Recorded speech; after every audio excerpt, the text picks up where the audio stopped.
আসসালামু আলাইকুম ওয়া রাহমাতুল্লাহি তাআলা ওয়া বারাকাতুহু। কোরআনের পাঠশালায় ঘরে বসে কোরআন শিক্ষার ৪৫তম ব্যাচের আজকের পঞ্চম ক্লাসে আমাদের সকল শিক্ষার্থী ভাই এবং বোনদেরকে স্বাগত জানিয়ে শুরু করছি ক্লাসটি। আমরা বিগত ক্লাসে শিখেছিলাম তাসদিদ, সাকিন, ওয়াজিব গুন্না, কলকলা, যে তাসবিদের পরিভাষা আছে এগুলা শিখেছিলাম। তো চলেন আমরা তাসবিদ আজকে যে বিষয়টা শিখবো সেটা হলো তাসবিদের একটু অ্যাডভান্স এর দিকে যাব আমরা। হ্যাঁ, এত এই যে গতকাল পর্যন্ত যে ক্লাসটা হয়েছে এটা ছিল হলো তাসবিদের বেসিক। তো আজকে থেকে আমরা যে রুলস গুলো শিখবো সেটা একটু অ্যাডভান্সের দিকে যাব। এজন্য আমি সকলকে রিকোয়েস্ট করব শুরু থেকে শেষ পর্যন্ত পূর্ণ মনোযোগের সাথে একটু ধৈর্য ধরে ক্লাস করার জন্য, ইনশাআল্লাহ। তো চলেন আমরা কথা বাড়াবো না, চলে যাব সরাসরি ক্লাসে। আমার সাথে সবাই পড়বেন। আউযু বিল্লাহি মিনাশ শাইতানির রাজীম। أعوذ أعوذ بالله من الشيطان الرجيم. বিসমিল্লাহির রহমানির রহিম। بسم بسم الله الله الرحمن الرحيم. الرحيم নাহলে বার করে ওয়াসি কলম দিয়ে একটা আল্লাহুম্মা সাল্লি আলা, জি اللهم صل على এই যে ভাই এক ভাই বললেন যে আল্লাহুম্মা সাল্লি আলা, হুমা কেন হবে? আমরা এই যে হুম্মা হরকতের বামে মিমে তাসদিদ হয়েছে, এখানে ওয়াজিব গুন্না। আল্লাহুম্মা সাল্লি আলা, আল্লাহুম্মা সাল্লি আলা, জি اللهم صل على اللهم صل على কিছু করা লাগবে আমাকে? কি করবো তুই শুন। মুহাম্মাদিনিন নাবিয়্যিল উম্মি, মুহাম্মাদিনিন নাবিয়্যিল উম্মি, জি محمد محمد نبي وعلى آله وسلم تسليما، জি عليه سلم تسليما.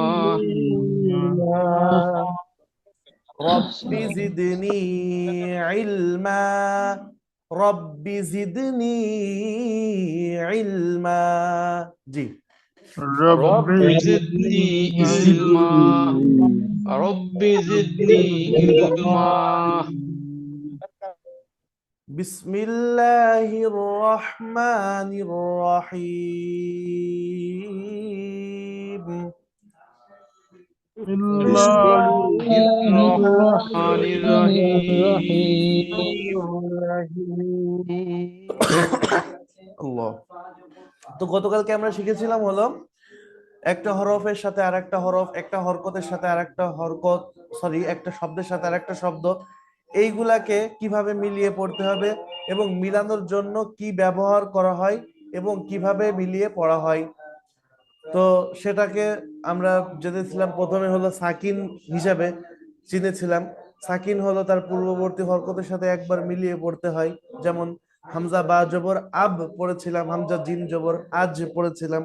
এর সাথে পড়েছিলাম হলো কলকলার যে বিষয়টা, সেটা হলো যে এই সাকিন যুক্ত হরফকে আদায় করার সময় এমন কিছু হরফ আছে যেটা প্রতিধ্বনি হয়, সেটা পাঁচটি, কফ ক বা জিম দাল, যাকে কলকলার হরফ বলা হয়। তারপরে পড়েছিলাম মিলানোর জন্য আরেকটা বিষয় আছে, সেটা হলো তাসদিদ। তিন দাঁত যুক্ত চিহ্নকে তাসদিদ বলা হয়। তো তাসদিদের কাজ হলো পূর্ববর্তী হরকতের সাথে একবার মিলানো, আবার নিজস্ব তাসদিদের একটা হরকত আছে সেই হরকতের সাথে আরেকবার পড়া। তো এভাবে আমরা পড়বো কিভাবে, হামজা বা জবর আব বা জবর বা, আব্বা, তাসদিদ একটু শক্ত করে ধরে রাখতে হয়। এই ধরে রাখতে গেলে দুইটা হরফের ক্ষেত্রে আমরা কি পেয়ে যাই, গুন্না পেয়ে যাই, অর্থাৎ নাকের ভিতরে চলে যাই, সেটা হলো নুন আর মিম। এজন্য বলা হয়েছে যে হরকতের বামে যখন দেখব নুন অথবা মিমে তাসদিদ আছে, এমত অবস্থায় আমাকে অবশ্যই গুণনা করে পড়তে হবে, তাকে ওয়াজিব গুণনা বলা হয় এর জন্য। তো এই ছিল হলো গতকালকের ক্লাসের সারসংক্ষেপ। তো আজকের যে বিষয়টা সেটা হলো মাদ। আজকের আলোচ্য বিষয় হলো আমাদের কি হবে ভাই? মাদ। মাদ এটা আরবি শব্দ। মাদ কি? আরবি শব্দ। আমরা মাদ এর উদ্দেশ্য বাংলাতে অন্য কিছু বুঝি, তাই না? যেটা মুসলমানের জন্য পান করা হারাম। তো এটা হলো সেই মাদ না। তো এটা হলো আরবিতে বলা হয় কোনো বিষয়কে উপরের দিকে টানা, কোনো বিষয় আমরা যে যেমন কি করি, কাউকে নিচে থেকে উপরে টেনে তুলি, হ্যাঁ? তো আরবিতে টানাকে আমরা বাংলা যেমন বলি টানা, আর আরবিতে বলা হয় হলো মাদ। মাদ্দা এমুদ্দু। হ্যাঁ, তো কোনো কিছু টানা কে কি বলা হয়? মাদ বলা হয়। তো এই তাসবিদের পরিভাষায় মাদ কাকে বলে সেটাই আমাদের জানার বিষয়। কেন মাদের এখানে আলোচনা আসছে? তো মাদ হলো, আমরা দেখেন যখন কোরআন শুনি বা পড়ি, তো আমরা অনেকেই দেখতে পারি যে যখন বিশেষ করে শুনি, এই যে ইমাম সাহেব যখন সূরা ফাতিহার প্রথম আয়াত পড়ে, আলহামদুলিল্লাহি রাব্বিল আলামিন, এই যে মিন বলে কিছুক্ষণ কি করলেন, এই যে সময় ধরে একটু টেনে ধরে রাখলেন, এটাকে বলা হয় মাদ করা। ঠিক আছে, আরবিতে মাদ করা বলা হয়। তো আজকের আমাদের আলোচ্য বিষয় হলো মাদ। কখন মাদ করব, কিভাবে মাদ করব, কোন ভাবে আমরা মাদকে চিনব। ঠিক আছে, তো চলেন আমরা সেটা বই ভাষায় আমরা প্রথমে একটু দেখে নিই কিভাবে লেখা হয়েছে বইতে। বইতে সর্বপ্রথম নানা হয়েছে মাদের পরিচয়। তো মাদের পরিচয়, মাদের আবিধানিক অর্থে মাদ হলো কি? টেনে পড়া, দীর্ঘ করা বা টেনে পড়া। মাদ আবিধানিক ভাবে যদি অর্থ করা হয় সেটা হলো কি? দীর্ঘ করা বা টেনে পড়া।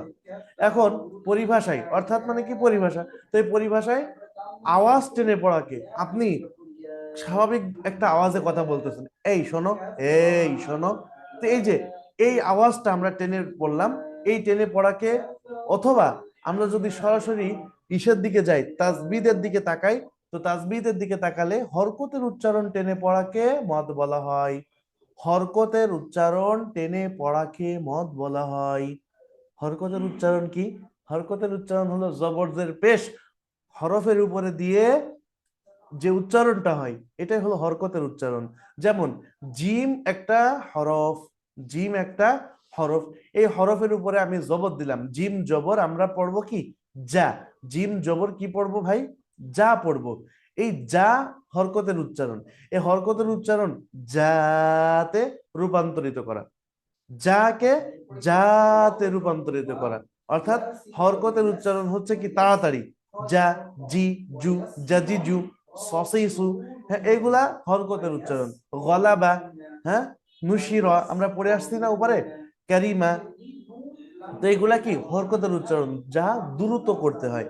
কিন্তু এই হরকতের উচ্চারণ টেনে পড়াকে, কথার কথা বা জবর বা, বা জবর বা, এই বাটাকে আমরা বাতে রূপান্তরিত করতে গেলে আমাদের এই মাদের সহযোগিতা নিতে হবে। কিভাবে নিব চলেন, আর কিভাবে পড়বো সেটা হলো, হরকত কয়টা আমরা পড়েছি? হরকত পড়েছি কয়টা মনে আছে? হরকত কয়টা? তিনটি। হরকত তিনটা। জি, আমার তিনটা। সাথে এখন একটু সায় দিতে হবে, তাহলে আরো আমি বুঝতে পারবো যে না, ঠিক আছে। তো এজন্য আমাদের মাথাটাকে, ব্রেনটাকে একটু চালাইতে হবে। তো যেটা বলছিলাম যে হরকত কয়টা পড়েছি? তিনটা। তো জবর জের পেশকে হরকত বলা হয়। তো যেহেতু হরকতের উচ্চারণ টেনে পড়বো, তো এই জবরের জন্য একটা সহায়ক লাগবে, জেরের জন্য একটা সহায়ক লাগবে বা কারণ লাগবে, পেশের জন্য একটা সহায়ক বা কারণ লাগবে টেনে পড়া। ঠিক আছে, তো জবর টেনে পড়তে হলে আমাকে আলিফের সহযোগিতা নিতে হবে, খালি আলিফ, খালি আলিফের সহযোগিতা নিতে হবে। জের টেনে পড়তে হলে ইয়া সাকিনের, ইয়া সাকিনের সহযোগিতা নিতে হবে। পেশ টেনে পড়তে হলে ওয়াও সাকিনের সহযোগিতা নিতে হবে। চলেন আমরা সহজে একটু বুঝি। কথার কথা, আমি বা জবর বা পড়তেছি, তো আমি যদি কোথাও দেখতে পারি বা আলিফ জবর আছে, তখন আমাকে পড়তে হবে বা। পার্থক্য এই দুইটার ভিতরে, বা কোনো টান হবে না, আর এখানে হলো টান হবে বা। ঠিক আছে। আবার আমি বাজের বাজের বি পড়তেছি স্বাভাবিকভাবে, কোনো টান দিচ্ছি না, কিন্তু আমি যখন দেখব কোরআনের ভিতরে বা ইয়াজের এভাবে সাকিন দিয়ে আসছে, তখন আমাকে পড়তে হবে বা ইয়াজের বি, একটু দীর্ঘ করতে হবে। এই দীর্ঘ করার পরিমাণটা কতটুকু? দীর্ঘ করার পরিমাণটা হলো 1 সেকেন্ড, অর্থাৎ 1 আলিফ পরিমাণ টেনে পড়া বি। ওকে। তারপরে যখন আমি দেখব যে পড়তে পড়তে কোনো হরফের উপরে পেশ আছে, কোনো হরফের উপরে পেশ আছে, তো স্বাভাবিকভাবে বা পেশ বু পড়বো। কিন্তু যখন দেখবো পেশের বাম পাশে জজমালা ওয়াও আছে, পেশের বাম পাশে কি আছে? জজমালা ওয়াও আছে, তখন আমাকে কি করতে হবে? টেনে পড়তে হবে বা ওয়াও পেশ কি পড়বো? বু। আচ্ছা, চলেন আমরা এবার একটু বইয়ের ভাষায় শিখি। জবরের বাম পাশে যখন খালি আলিফ দেখবো, বা আলিফ জবর বা। জেরের বাম পাশে জজমালা ইয়া, বা ইয়া জের বি। পেশের বাম পাশে জজমালা ওয়াও, বা ওয়াও পেশ বু। তো আমি যে টেনে পড়বো, হ্যাঁ, হরকতের উচ্চারণ যে টেনে পড়বো, তার তো কারণ থাকা লাগবে। তো এই কারণটা হলো ওই যে খালি আলিফ, ইয়া সাকিন আর ওয়াও সাকিন। তো এই জন্য বলা হয়েছে মদের হরফ তিনটা। মদের হরফ কয়টা ভাই? তিনটা। মদের হরফ কয়টা? সবাই বলেন, মদের হরফ কয়টা? মদের তিনটা। হরফ তিনটা তিনটা। মদের হরফ তিনটা। ওয়াও আলিফ ইয়া। মদের হরফ তিনটা। ওয়াও আলিফ ইয়া। ওয়াও আলিফ ইয়া হলো মদের হরফ। কেন মদের হরফ তিনটা করা হলো? ওই যে হরকত তিনটা, কেননা হরকতের উচ্চারণ তো আমি টেনে পড়বো, তাকেই তো মদ বলা হবে। তো যেহেতু হরকতের উচ্চারণ টেনে পড়ার কারণে আমাকে মদ বলা হবে, তো ওই যে টেনে পড়ার সহায়ক হিসাবেও তিনটা হরফ নিয়ে আসা হয়েছে। জবরের জন্য আলিফ নিয়ে আসা হয়েছে, জেরের জন্য জজমালা ইয়া নিয়ে আসা হয়েছে, পেশের জন্য জজমালা ওয়াও নিয়ে আসা হয়েছে। তো এটা যখন আমি কোরআনের ভিতরে দেখব, তখন আমাকে টেনে পড়তে হবে। আশা করি বুঝাতে পেরেছি। যেমন আমি যদি কোরআনের ভিতরে যাই, সূরা ফাতিহার ভিতরে দেখেন, আলহামদুলিল্লাহি রব্বিল আলামিন, এই যে মিন চলে আসছে, হ্যাঁ, পেশের জেরের বাম পাশে জজমালা ইয়া চলে আসছে। জেরের বাম পাশে কি চলে আসছে? জজমালা ইয়া, মিন। আর যদি শুধুমাত্র মিম জের মি থাকতো, তাহলে এখানে টানা লাগতো না। ঠিক আছে। হুম। এখানে দেখেন ইয়াকা, জবরের বাম পাশে এখানে খালি আলিফ আসছে, ইয়াকা ওয়া ইয়াকা। তো জবরের বাম পাশে খালি আলিফ যেখানে যখনই দেখবো, তখন আমাকে টেনে পড়তে হবে 1 আলিফ। সির, জবরের বাম পাশে খালি আলিফ, এখানেও 1 আলিফ টানতে হচ্ছে। তাহলে মদের হরফ হলো তিনটা। হ্যাঁ, কি কি? আলিফ ওয়াও ইয়া, অথবা ওয়াও আলিফ ইয়া, যেটাই বলেন না কেন, তিনটা হরফ। তো কখন টেনে পড়তে হবে? জবরের বাম পাশে যখন খালি আলিফ দেখবো, তখন টেনে পড়বো। কাকে? ওই জবরকে টেনে পড়বো, জবরের উচ্চারণকে টেনে পড়বো। ঠিক আছে। জেরের বাম পাশে জজমালা ইয়া, পেশের বাম পাশে জজমালা ওয়াও। তো এটাকে সুন্দরভাবে বোঝার জন্য, মনে রাখার জন্য একটা এই রাখা হয়েছে। দেখেন, আলিফ খালি ডাইনে জবর, ইয়া সাকিন ডাইনে জের, ওয়াও সাকিন ডাইনে পেশ। আলিফটা খালি খালি আছে, আলিফটা কি আছে? খালি আছে। এদের আলিফ সবসময় খালিই থাকে। আলিফ যখন আলিফের উপরে বা নিচে কোনো হরফ হরকত হয়, তখন সেটা কি হয়ে যায়? হামজা পরিণত হয়ে যায়, হামজা হয়ে যায়।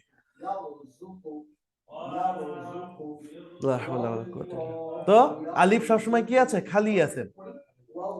আর ইয়া সাকিন ডাইনে জের, ইয়া সাকিন আছে, তার ডাইনে কি আছে? জের আছে, তাহলে টেনে পড়েন। ওয়াও সাকিন আছে, তার ডাইনে পেশ আছে, তাহলেও সেটাকে টেনে পড়েন, পেশকে টেনে পড়েন।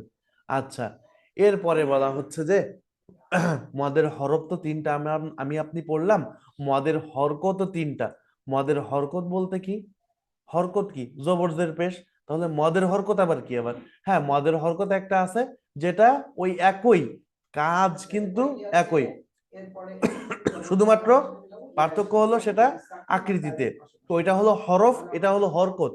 এটা হরফের উপরে আসবে, ওইটা সরাসরি হরফ হয়ে আসবে, আর এটা হলো সরাসরি হরফের উপরে আসবে। ঠিক আছে। তো এটা কি খাড়া জবর, খাড়াজের উল্টা পেশ, খাড়া জবর খাড়াজের উল্টা পেশ। জবর আর পেশ সবসময় হরফের উপরে থাকে, জবর আর পেশ সবসময় হরফের উপরে থাকে, আর জের সর্বদা হরফের নিচে থাকে। জবর আর পেশ হরফের উপরে, আর জের সর্বদা হরফের নিচে থাকে, সেটা খাড়া জবর হোক আবার হরকত হোক। তো যাই হোক, তো কাজ কি, এইটাও টেনে পড়া, বা খাড়া জবর বা, বা খাড়া জের বি, বা উল্টা পেশ বু। যেমন ভাবে বা আলিফ জবর বা পড়তে হচ্ছিল, বা ইয়াজের বি পড়তে হচ্ছিল, বা ওয়াও পেশ বু পড়তে হচ্ছিল। শুধুমাত্র পার্থক্য হলো এটা আমার আপনার মানে এই যে আকৃতি ভিন্ন হওয়ার কারণে। তো মদের হরকত কি, খাড়া জবর খাড়াজের উল্টা পেশ। মদের হরফ কি, হ্যাঁ আলিফ ওয়াও ইয়া। জবরের বাম পাশে খালি আলিফ, জেরের বাম পাশে জজমালা ইয়া, পেশের বাম পাশে জজমালা ওয়াও। আচ্ছা, তো এখানে মদের প্রকারভেদ বলা হয়েছে, মদের দুই প্রকার বলা হয়েছে, একটা হলো শব্দের মধ্যে মদ আর একটা হলো অক্ষরের মধ্যে মদ। তো এটা আমরা একটু পরে আসতেছি এই পৃষ্ঠায়। তো তার আগে আমরা এই শব্দের মধ্যে মদের বিষয়টা নিয়ে একটু এখানে আলোচনা করে আসছি, যেটা আমরা পূর্বে আমরা কি করলাম, আলোচনা করলাম, সেটা আরেকবার একটু এখানে দেখেন, প্র্যাকটিক্যালি এখানে দেখানো হচ্ছে। চিহ্ন, এগুলা হলো মদের চিহ্ন।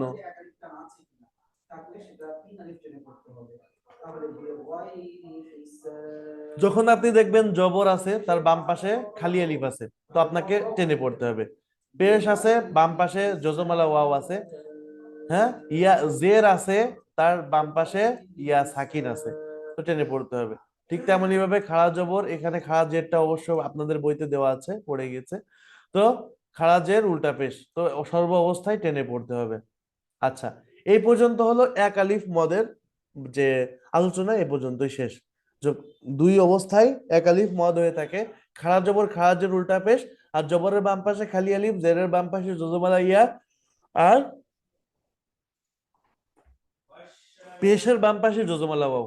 জবরের বাম পাশে খালি আলিফ, জেরের বাম পাশে জজমালা ইয়া, আর পেশের বাম পাশে জজমালা ওয়াও। এই দুই অবস্থায় মদের হরকত আর হরফ, শব্দের ভিতরে এই দুই অবস্থায় মদ হয়ে থাকে। এ পর্যন্ত কি ক্লিয়ার আপনারা ভাই? এই হুজুর আসসালামু আলাইকুম। এই যে আপনার একটা চিহ্ন, একটা ড্যাশ আছে, ড্যাশের নিচে একটা আহ, জের হবে না? হ্যাঁ হ্যাঁ ভাই, এই চিহ্নর নিচে অবশ্যই জের খাড়াজের। হবে। এটা হলো খাড়া জের হবে ভাই। এটা আমি প্রথমে বলেছি যে এটা আপনাদের আমাদের এখানে টাইপিং মিস্টেক হলেও আপনাদের এখানে দেওয়া আছে, ঠিক আছে, এই খাড়া জের হবে এখানে। ওকে, তো তাহলে আমরা মদের এক আলিফ মদের যে প্রকারটা, এটা মোটামুটি, জি এখনো পর্যন্ত কে কে আহ, কার কার ভিতরে অস্পষ্ট আছে প্লিজ একটু বলেন, হ্যান্ড রেস। এভাবে বললে হচ্ছে যে ভাই এখনো পর্যন্ত আমি বিষয়টা নিয়ে, জি জি রাজিবুল ভাই। হ্যাঁ, জি আসসালামু ভাই, আলাইকুম। মানে এই জিনিসটা একটু ক্লিয়ার হচ্ছে না তো। আচ্ছা, মানে আপনি আমি হরকত, কতটুকু কতটুকু ক্লিয়ার হয়ে থেমে গেছেন, তারপর থেকে আমি করব বলেন। মানে এই দুটার কম্বিনেশনে গেলে একটু সমস্যা হচ্ছে। মদের মানে হরকত সিঙ্গেল আর ঠিক হরফ, আছে, হ্যাঁ, হরকত আর, কম্বিনেশন আসলেই আচ্ছা ওকে ঠিক আছে, ধন্যবাদ। হ্যাঁ, তো মদের হুম, হরকত আর হরফের ভিতরে আমি পার্থক্যটা যদি বলি, মদের হরকত, স্টপ ভিডিও, ওকে আপুরা একটু খেয়াল করবেন যে আপনাদের ক্যামেরা অফ আছে কিনা, আপনারা অফ করে দিবেন। যাই হোক, তো মদের হরকত আর হরফের ভিতরে যদি আসি, দুইটা উচ্চারণগত কোনো পার্থক্য নাই, এটা ক্লিয়ার ভাই। আকৃতিগত ভাবে ভাবে পার্থক্য হলো ওইটা হরফ হয়ে আসতেছে, ওইটা ওইটা হলো আলাদাভাবে হরফ হয়ে আসতেছে। যেমন জবরের থাকতে হচ্ছে তার বাম পাশে আবার জজমালা, সরি তার বাম পাশে খালি জজমালা, আলিফ হতে হচ্ছে, জের থাকতে হচ্ছে তার বাম পাশে কি হতে জি হচ্ছে, ইয়েস, জজমালা ইয়া হতে হচ্ছে। কিন্তু ইয়া হচ্ছে, হরকতের ক্ষেত্রে জাস্ট একটা চিহ্নই যথেষ্ট, হ্যাঁ, ঠিক আছে ভাই? এটা ঠিক আছে। আচ্ছা, আরো যদি সব ভালোভাবে বুঝাতে চাই, আপনার আর্মি অবসরপ্রাপ্ত সেনাবাহিনী যে, তার কিন্তু অনেক কার্ড দিয়ে তারপর এটা ওটা দিয়ে তারপরে সিএমএস এর চিকিৎসা নিতে হয়। হ্যাঁ, আমার বাবার সাথে কি করতেছে, কিন্তু যে মানে কর্মরত মানে যে রানিং, তাকে তার ড্রেসই হ্যাঁ তার যথেষ্ট। তো ওই মদের যথেষ্ট, ইয়েস। হরকত যেটা, ঠিক আছে, মদের হরকত ওর চিহ্নটাই ওইখানে প্রমাণ করে। কথার কথা, বার উপরে খাড়া জবর আছে, টেনে পড়েন। জিমের উপরে খাড়া জবর আছে, লামের উপরে খাড়া জবর আছে, টেনে পড়েন। ঠিক আছে, সারা জবর হলেই টেনে পড়তো। ওর ডাইনে বাইনে তাকানোর কোনো ইয়ে নাই। কিন্তু আপনার মদের হরফের ক্ষেত্রে ডানে বামে তাকাতে হবে, জবরের বাম পাশে খালি লিপ থাকতে হবে, জেরের বাম পাশে জজমালা ইয়া থাকতে হবে, পেশের বাম পাশে জজমালা ওয়াও থাকতে হবে। ক্লিয়ার ভাইয়া? আচ্ছা, জি। ওকে, আর কারোর কোনো কিছু আছে ভাইয়া? আচ্ছা, ওকে, চ্যাট বক্সে লিখবেন, আবার হাত উঁচু করে বললে ইনশাল্লাহ হবে, সমস্যা নাই।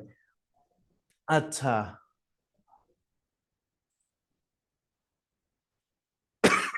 আসেন, এই মাত্র গেল হলো এক আলিফ। কিন্তু অনেক সময় আমরা কারি সাহেব যারা আছেন বা মানে আমরা যখন বিদেশি যখন টেনে পড়ে, হ্যাঁ, সূরা ফাতিহা শেষে যেমন গায়রিল মাগদুবি আলাইহিম ওয়ালাদ-দাল্লিন বলে টান দেয় একটা, হ্যাঁ। তো এই যে অতিরিক্ত টানা হয়, কিসের ভিত্তিতে টানা হয় এটাও আমরা একটু জেনে নিই, খুব সার সংক্ষেপে ছোট্ট করে যদি বলি। এই যে চিহ্নগুলো দেখলেন না, মদের হরফ, মদের হরকত যেটা আমরা বললাম, সরি, তো মদের হরফ আর হরকত যেটা বললাম, এই যে চিহ্নগুলো দেখলেন, এই চিহ্নগুলোর উপরে বা এই হরফের উপরে যদি আমি আপনি দেখতে পারি এই চিকুন চিকুন চিহ্ন আসছে, কি চিহ্ন? এই যে চিকুন চিহ্ন। ওকে,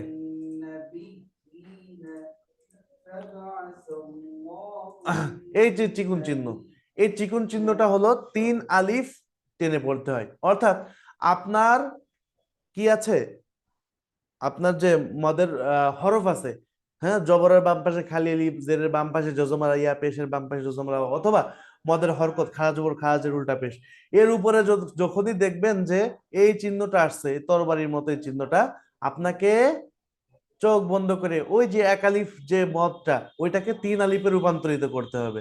3 আলিফে রূপান্তরিত করে আপনাকে টেনে পড়তে হবে। এটাই ছিল হলো 3 আলিফ আপনি কিভাবে পড়বেন, কখন পড়বেন। তো কোরআনের প্রত্যেকটা জায়গায় 3 আলিফের এভাবে চিহ্ন আছে যেখানে হওয়া প্রয়োজন। ঠিক আছে ভাই? তো 3 আলিফের এই চিহ্নটা আমরা দেখে নিই। আর মোটা চিহ্ন, দুইটা চিহ্ন, একটা হলো মোটা, একটা হলো চিকুন। এই মোটা চিহ্ন আসলে আর 1 আলিফ বৃদ্ধি করা হয়, 4 আলিফ টেনে পড়া হয়। তো যখন মদের হরফ অথবা হরকতের পরে, মদের হরফ অথবা হরকতের উপরে চিকুন চিহ্ন অথবা মোটা চিহ্ন দুইটার কোনোটাই আসে, তখন আপনাকে আপনার যে মদটা বা টেনে পড়াটা ওইটা আরেকটু দীর্ঘ করতে হয়, আরেকটু লম্বা করতে হয়। যদি চিকুন আসে 3 করতে হয়, আর যদি মোটা চিহ্ন আসে তাহলে 4 আলিফ পরিমাণ পর্যন্ত টেনে পড়তে হয়। তো চলেন আমরা এটা একটু বানান করে পড়ি।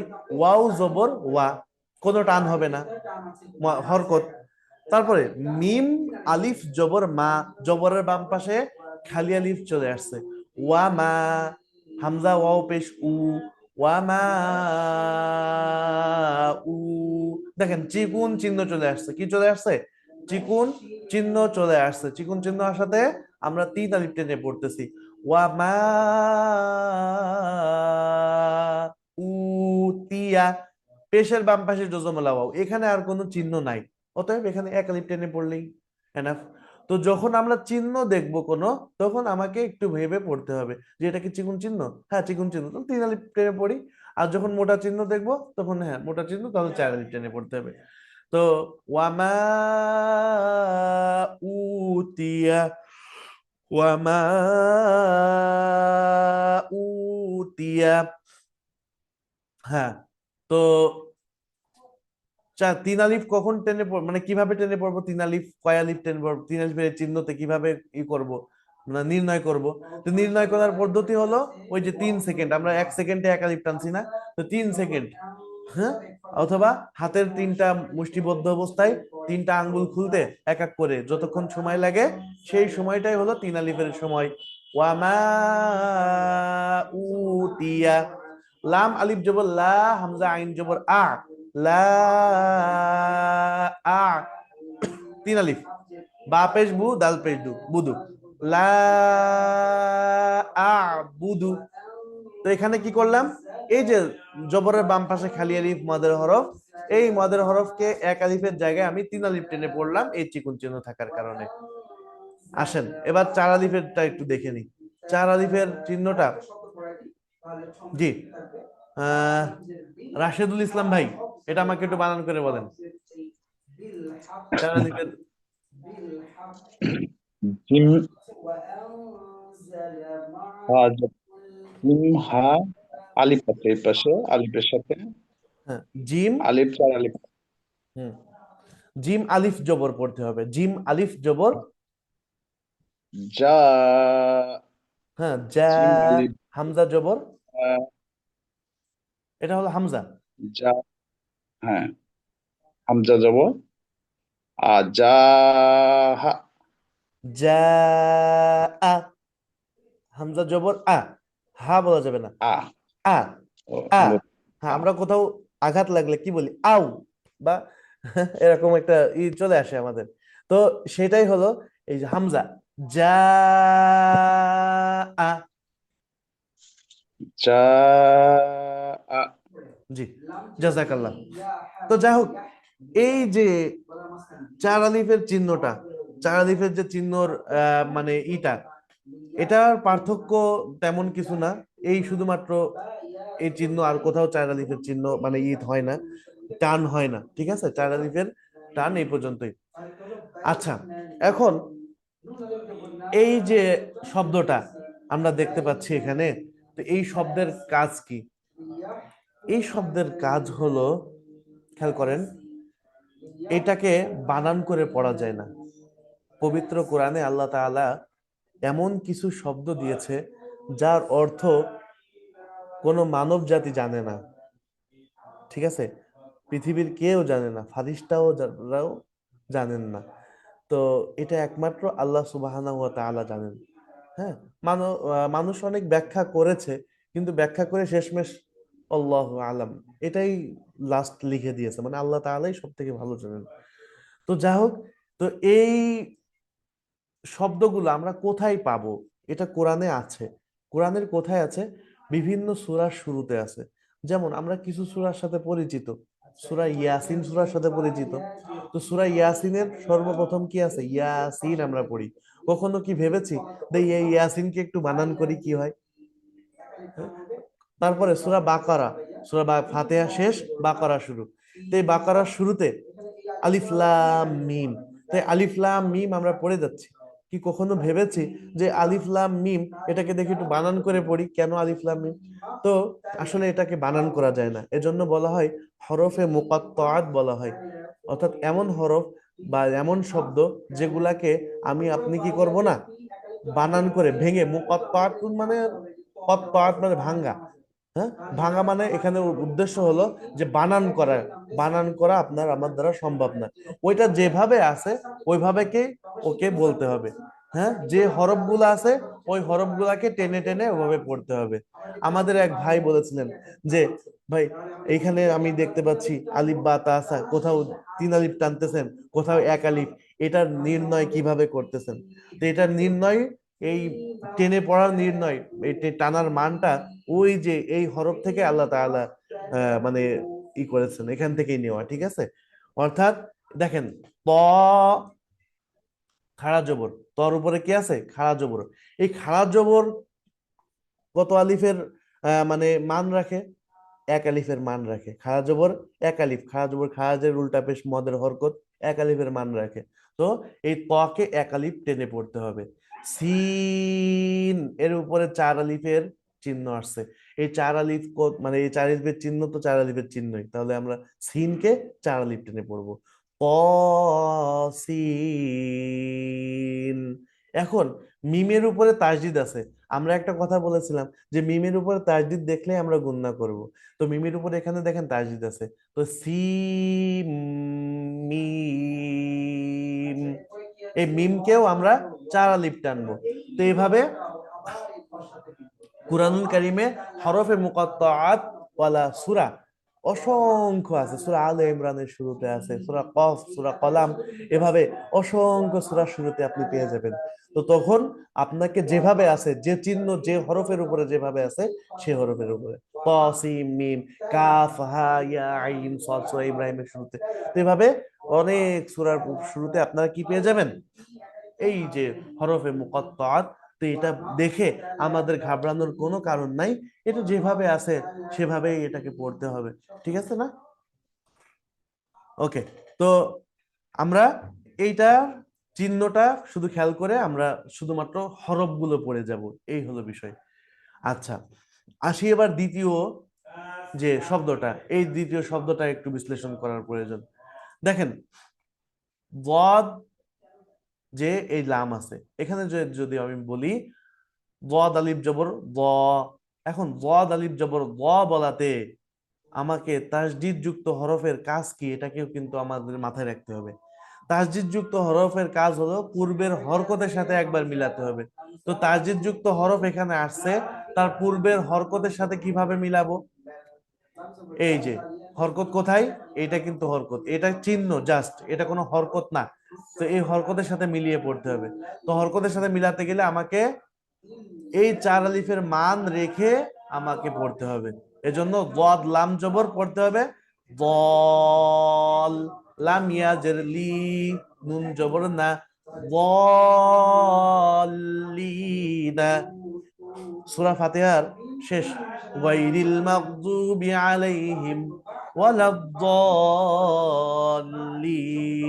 তাই না? তো এই ওয়ালাদ-দাল্লিন এই শব্দটাই হলো সেটা, ঠিক আছে? দলিনা এটা সাকিন হয়ে যায় একটা কারণে, সেটা আমার সামনে আসতেছে। তো ওয়ালাদ-দাল্লিনা এটাকে আমরা কি করি, এখানে অক্ফ করে দেওয়া হয়।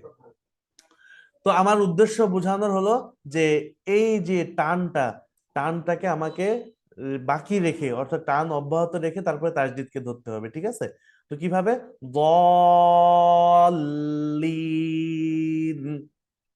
চার আলিফ টেনে আমি আপনি কি করতেছি, ধরতেছি।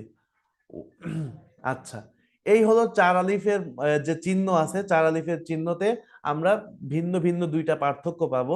একটা হলো হরফে মুকাত্তাআত, যেটা শব্দের বা সূরার শুরুতে কিছু আয়াত বিশেষের ভাবে থাকবে, তো এর উপরে এরকম মোটা চিহ্ন পাবো। আর একটা হলো এভাবে তাসদিদ এর আর হরকতের মাঝে আমরা এরকম মোটা চিহ্ন পাবো। তখন এই চার আলিফকে আমাদের কি করতে হবে, প্রাধান্য দিতে হবে চার আলিফের চিহ্নকে, ওই টান বাকি রেখে টেনে তারপরে আমাকে ওই তাসদিদকে ধরতে হবে। বুঝাতে পেরেছি? তাসদিদ আর হরকতের মাঝে যদি এরকম মোটা চিহ্ন থাকে তাহলে আমাকে টেনে পড়তে হবে। আর তাছাড়া তাসদিদ আর হরকতের মাঝে যদি আলিফ থাকে, লাম থাকে, ওই খালি লাম খালি আলিফ থাকে, ওগুলো সব বাতিল হয়ে যায়। হ্যাঁ, আচ্ছা, এটা নিয়ে আমি আরো সামনে আলোচনা করবো ইনশাআল্লাহ। তো এই ছিল হলো চার আলিফ মদের উদাহরণ। চার আলিফ মদের উদাহরণটা যদি সংক্ষেপে আপনি মাথার ব্রেনে নিয়ে নিই, যখন আমি দেখবো খা জবর খাজের উল্টা পেশ, যেটাকে বলা হয় মদের হরকত, অথবা মদের হরফ, জবরের বাম পাশে খালি আলিফ, জেরের বাম পাশে জজমালা ইয়া, পেশের বাম পাশে জজমালা ওয়াও, এই কয়টা বিষয়, ছয়টা বিষয়। এই ছয়টা বিষয়ের কোনো একটার উপরে যখন দেখবো চিকুন চিহ্ন আসছে, চোখ বন্ধ করে তিন আলিফ টেনে পড়বো। আর যখন দেখবো মোটা চিহ্ন আসছে, তখন আমরা চার আলিফ টেনে পড়বো। এছাড়াও চার আলিফ টেনে পড়ার দুইটা স্থান আছে, যখন দেখবো এরকম হরফে মুকাত্তাআত বা সূরার শুরুতে ভিন্ন কিছু হরফ আসছে যেটাকে বানান করে পড়া যায় না, তার উপরে যদি এরকম মোটা চিহ্ন থাকে তো চার আলিফ টেনে পড়বো। আবার যদি তাসদিদ তাসদিদ আর হরকতের মাঝে যদি এরকম মোটা চিহ্ন আসে, তখন আমরা চার আলিফ টেনে পড়বো। আর তাছাড়া তিন আলিফের কোনো মাসলা নেই, তিন আলিফের চিহ্ন আসলে তিন আলিফ টেনে পড়বো, ঠিক আছে? তো চার আলিফের ক্ষেত্রে এই দুইটা পার্থক্য। আচ্ছা, চলেন একটু উদাহরণের দিকে তাকাই, একটু উদাহরণের দিকে তাকাই, ইনশাল্লাহ ব্রেন ক্লিয়ার হয়ে যাবে। উদাহরণ আমাকে সব সময় এখন থেকে খেয়াল করতে হবে বাম দিকে, আরবি পড়তে গেলে আমাকে বাম দিকে খেয়াল করতে হবে। দেখেন, নুন ওয়াও পেশ, নু, পেশের বাম পাশে জজমালা ওয়াও, হা ইয়া জের হি, জেরের বাম পাশে জজমালা ইয়া, মদের হরফ পেয়ে যাচ্ছি। তারপরে জবরের বাম পাশে খালি আলিফ, এখানেও হা আলিফ জবর হা, একটা শব্দতে তিনটা চিহ্ন মানে চলে আসছে। পেশের বাম পাশে জজমলা ওয়াও, জেরের বাম পাশে জজমলা ইয়া, আর জবরের বাম পাশে খালি আলিফ। নু হি হা, নু হি হা। সবাই বলেন। নুহিহা নূ নুহিহা। আলিম ভাই, নুহিহা হ্যাঁ, নতুন নতুন একটা শব্দ আমাদেরকে শোনান, এটা বানান করে বলেন।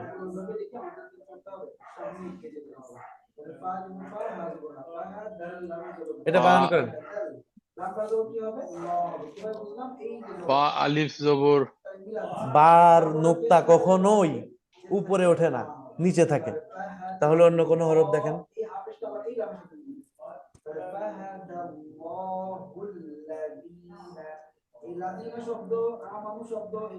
এই হরফটা কি? আলিফ বা তা তার তার নুক্তা দুইটা হয়, এটা নুন না, সিঙ্গেল নুক্তা। এভাবে থাকলে, এভাবে এসে সিঙ্গেল নুক্তা হলে সেটা হলো কি? নুন। নুন আলিফ নুন, জবর কি আচ্ছা হবে? নুন নুন এই যে নুন উপরে তো আলিফ জবর উপরে তো আমি তো নুন ওয়াও পেশ নু পড়লাম, এ তো নিচে নিচে নুন থাকে আলিফ নি। জবর হ্যাঁ, নু নুন আলিফ জবর নু কেন? নুন আলিফ জবর, নুন জবর না। তাহলে নুন আলিফ জবর ও হরকতের উচ্চারণ টেনে পড়েন। নুন আলিফ জবর না, নুন আলিফ জবর না না, নুন জবর না ছিল, জবরের উচ্চারণ, জবরের উচ্চারণটা আকার দিয়ে হয়, তাহলে নুন জবর না বলতে হবে। আবার নুন আলিফ জবর আছে, তাহলে নুন আলিফ জবর একটু টেনে পড়বো, না। বা দুই পেশ, নুন আলিফ জবর না বা হুম, বা ওয়াপেশ বু না বু বা দুই পেশ, বা দুই পেশ বুন। বা দুই পেশ কি না হবে ভাই? বুন না বুন বুন। আচ্ছা, না বুন হ্যাঁ, মাশাআল্লাহ। মাথা ঠান্ডা করে ভাই, একদিনে আপনি কোরআন একদম পড়ে এ টু জেড শেষ করে ফেলতে পারবেন না, বা শিখে ফেলতে পারবেন না। আপনাকে মাথা ঠান্ডা করে একটু ভাবতে হবে। যেমন এই শব্দটা নিয়ে যদি আমি একটু বলি, লাম পেশ আসছে, আবার ওয়াওতে সাকিন দেখতেছি, এখন আমার করণীয় কি? তো লামের উপরে পেশ আছে, তাহলে প্রথমে আমাকে ডিসাইড করতে হবে লামের উচ্চারণটা আমি কিভাবে করব। তো পেশের উচ্চারণটা কি করতে, কি দিয়ে করতে হয়? রস্যকার দিয়ে করতে হয়, আমি জানি। তাহলে লাম পেশ লু হবে, লাম পেশ লু হবে। তাহলে তো আমি তো শুধু লু বলতে পারতেছি না, কেননা যজমযুক্ত হরফকে মিলাতে হবে। লাম ও পেশ, তাহলে বলতে হবে লু, টেনে পড়তে হচ্ছে। এবার তর উপরে দুই পেশ আছে, তো ত পেশ তু হয়, তাহলে দুই পেশ থাকলে সেটা তানবিন, তাহলে তানবিন থাকলে লাস্টে দন্তন্য যুক্ত করে দেন, ত দুই পেশ তুন, লু তুন, লু তুন। ওকে, এইচ কবির ভাই, জি। এটা আমাকে একটু শুনান।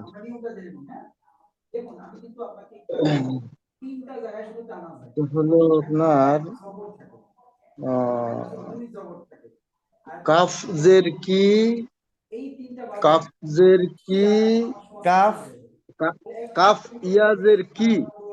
কাফ হতে গেলে দুইটা নুক্তা, কফ হতে গেলে কাফ না সেটা, আবার কফ, কফ হতে গেলে দুইটা নুক্তা, এখানে সিঙ্গেল নুক্তা।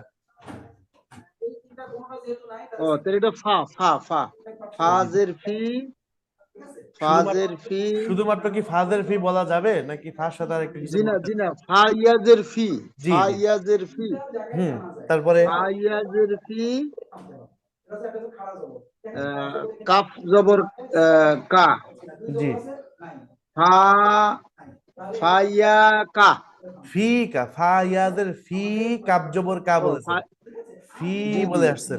হ্যাঁ, জি, ফা ফি ইয়াজের কা, ফি, ফি কা, জি জি জি, ফি কা। জি জি, মাশাআল্লাহ। মাজিদুর রহমান ভাই, এটা বলেন। এটা একদম সহজ। কলা। হ্যাঁ, বানান করে বলেন। সহজ বলতে বলে একদম রিডিং বলে দিলেন, একটু বানান করেন, আমরা একটু সবাই শুনি। কফ আলিফ জবর ক, লাম জবর লা, কলা। জাযাকাল্লাহ, জাযাকাল্লাহ। ওকে, আল্লাহ। এরপরে খেয়াল করেন, একটা জিনিস বুঝার, সেটা হলো দেখেন ফা জবর ফা আছে, এখন ফার নিচে ফার পরে আলিফ আছে, ফা জবর ফা আছে, তো আলিফ আছে, তবে ফা আলিফ জবর ফা, এটা কি বলা যাবে? আপনারা একটু বলেন তো, বলা যাবে কি যাবে না? যাবে না, যাবে যাবে না। না। যাবে না। ফাইজা। কেন বলা যাবে না? ফা আলিফ জবর ফা কেন বলতে পারবো না? আলিফটা খালি নয়, জের আছে। যাক, জি, ইয়াসমিন আপু বলেছেন, মাশাল্লাহ। তো আলিফটা কি নাই? খালি নাই। আলিফটা কি নাই? খালি নাই। আমরা বলেছিলাম জবরের বাম পাশে খালি আলিফ থাকলে মদের হরফ, তো এই জন্য এখানে কি নাই? খালি নাই। তো এখানে কি করতে হবে? ফা জবর ফা বলতে হবে, হামজা জের ই বলতে হবে, কারণ এটা তো আলিফই নাই। হ্যাঁ, আলিফের উপরে যখন জবরদের পেশ হয় তখন সেটা হামজা হয়ে যায়, ফা জবর ফা, হামজা জের ই, ফা ই। আবার এখানে আবার টেনে পড়া যাবে, জাল আলিফ জবর দা, ফাইদা, ফাইদা, সবাই উচ্চারণ করেন, ফাইদা। ফাইজা, ইজা, ফাইজা। ওকে, ফাইদা। আচ্ছা, তো কি বুঝলাম? জবর দেখলেই টেনে পড়া যাবে না, জবরের বাম পাশে খালি আলিফ দেখতে হবে। জের দেখলেই টেনে পড়া যাবে না, জেরের বাম পাশে জজমলা ইয়া দেখতে হবে। পক্ষান্তরে পেশ দেখলেই টেনে পড়া যাবে না, পেশের বাম পাশে জজমলা ওয়াও আছে কিনা সেটাও খেয়াল করতে হবে। আশা করি বোঝাতে পেরেছি। তো আজকে আমাদের পড়া থাকবে এই মদের উদাহরণগুলা। আপনাদের উস্তাদরা তিন আলিফ মদের উদাহরণ এবং চার আলিফ মদের উদাহরণ থেকে আপনাদেরকে প্রশ্ন করবেন, আপনারা নিজে নিজে বানান করে উস্তাদকে শোনানোর চেষ্টা করবেন, ঠিক আছে না? আর যেটা পারবেন না, অবশ্যই উস্তাদরা সহযোগিতা করবে ইনশাআল্লাহ। তো আমরা আজকে যে বিষয়টা শিখেছি সেটা হলো মাদ। এই মাদ অর্থ হলো টেনে পড়া বা দীর্ঘ করা। এই মাদের পারিভাষিক ভাবে মদ বলা হয় আওয়াজ টেনে পড়াকে, অথবা হরকতের উচ্চারণ টেনে পড়াকে মাদ বলা হয়। মাদের হরফ তিনটা, আলিফ, ওয়াও আর ইয়া। জবরের বাম পাশে যদি খালি আলিফ দেখি, যেমন বা আলিফ জবর বা, জেরের বাম পাশে জজমালা ইয়া, বা ইয়া জের বি, পেশের বাম পাশে জজমালা ওয়াও, বা ওয়াও পেশ বু। তো এই তিনটা বিষয় দেখলে আমাকে এক আলিফ টেনে পড়তে হবে। তো এটাকে সংক্ষেপে আমি যদি বুঝতে চাই, আলিফ খালি ডাইনে জবর, ইয়া সাকিন ডাইনে জের, ওয়াও সাকিন ডাইনে পেশ থাকলে আমাকে টেনে পড়তে হবে। মদের হরকত, মদের হরকত হলো মদের হরফের মতোই একই কাজ, শুধুমাত্র এটা দেখনা দৃষ্টিতে পার্থক্য, সেটা হলো যে খাড়া জবর খারাজের উল্টা পেশকে মদের হরকত বলে। মদের হরকত দেখলেই সেটা টেনে পড়তে হয়, ডানে বামে কোনো কিছু দেখার প্রয়োজন হয় না। তো যাই হোক, এরপরে হলো একালিপ পরিমাণ কতটুকু, এক হাতের আঙ্গুল উঠাতে যতটুকু সময় লাগে ততটুকু হলো একালিপ মদের পরিমাণ। এই একালিফ চিহ্ন, একালিফের জবরের বাম পাশে খালি আলিফ, জেরের বাম পাশে জজমলা ইয়া, পেশের বাম পাশে জজমলা ওয়া, অথবা খাড়া জবর খাড়াদের উল্টা পেশ। এরপরে যখন আমি দেখবো যে এরকম চিহ্ন, চিকুন চিহ্ন আসছে, তো তখন তিন আলিফ টেনে পড়বো। আর যদি মোটা চিহ্ন দেখতে পারি তখন সেটা চার আলিফ পরিমাণ টেনে পড়বো। তো চার আলিফের ক্ষেত্রে একটা বিষয় উল্লেখযোগ্য, সেটা হলো যে এই যে চিহ্নটা আমরা দেখতে পাচ্ছি এটা হলো হরফে মুকাত্তাআত বলা হয় এই যে এই শব্দকে। তো এই হরফে মুকাত্তাআত এমন হরফ যেটা বানান করে পড়া মুশকিল, বানান করে পড়া যায় না, যার অর্থ আল্লাহ তাআলাই একমাত্র ভালো জানেন। তো আমাদের করণীয় হলো এই হরফগুলোর উপরে যে যে চিহ্ন আসবে ওই চিহ্ন অনুসরণ করে পড়া।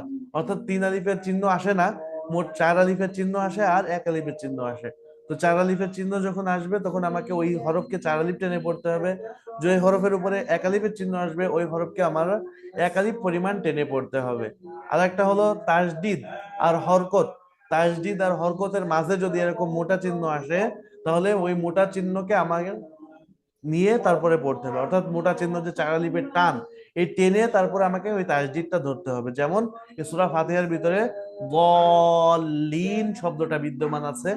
এরপরে হলো আরো শব্দ আছে, যেমন এই যে লা তুদর, লা তুদর, এই দদ যে র কে ধরবে ঠিকই, কিন্তু 4 আলিফ পরিমাণ টেনে তারপরে র কে ধরবে। এই ছিল হলো আজকে মাদের আলোচনা। আপনারা যে যতটুকু বুঝেছেন আলহামদুলিল্লাহ। বুঝতে না পারলেও ঘাবড়ে যাওয়ার কোনো কিছু নাই যে আমার দ্বারা এটা হবে না। এটা আনা মন্তরে আনা মানে এটা হলো শয়তানের ওয়াসওয়াসা দেওয়া। তো এই জন্য কোনো প্রকার আপনার এটা নিয়ে বিচলিত হওয়ার কোনো কারণ নাই। আস্তে আস্তে ইনশাল্লাহ অবশ্যই বুঝতে পারবেন। আমাদের উস্তাদরা এখন সময় দিয়ে আপনাদেরকে আরো একটু খুলে বুঝাবেন। আপনাদের যার যে সমস্যা হয় এটাও উস্তাদের কাছে আপনি শেয়ার করে আপনার সমস্যাটা সমাধান করে নেবেন ইনশাআল্লাহ। আশা করি আমরা সবাই কোরআনটা সহিভাবে পড়তে পারবো, আল্লাহ তাআলা যদি চান। তো আজকে